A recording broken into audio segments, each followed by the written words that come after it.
तब तक दो फीमेल ऑफिसर्स ने मेरे बाल पकड़ के जोर से खींच खींच के मुझे मारना पीटना शुरू कर दिया।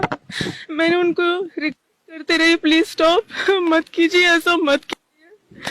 फिर पुलिस स्टेशन के कॉरिडोर से मुझे घसीट ले जा रहे थे और उस टाइम पे मैं जितना उनको फाइट दे पाई, जहाँ उनके हाथ दिखे दिखे, मैं फाइट करने की कोशिश कर रही थी।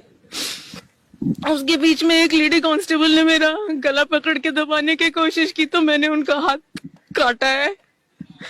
उसके बाद उन्होंने मेरे ही जैकेट से मुझे मेरे पीछे हाथ बांधे और एक लेडी कांस्टेबल के स्कार्फ से मेरे पैर बांध के मुझे रूम में डाल दिया।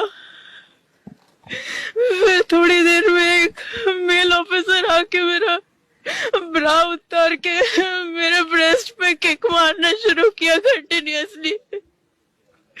एंड एट अराउंड 6 o'clock जो स्टेशन के आईआईसी है वो आए और उन्होंने मेरा पैंट लोअर किया, अपना पैंट लोअर किया और अपना पैंट निकाल के मुझे बोला कि कितने बार तुम लेना चाहोगे कि तुम चुप रहोगे, क्योंकि मैं बहुत ज्यादा चिल्ला रही थी हेल्प के लिए, बहुत ज्यादा चिल्ला रही थी हेल्प के लिए।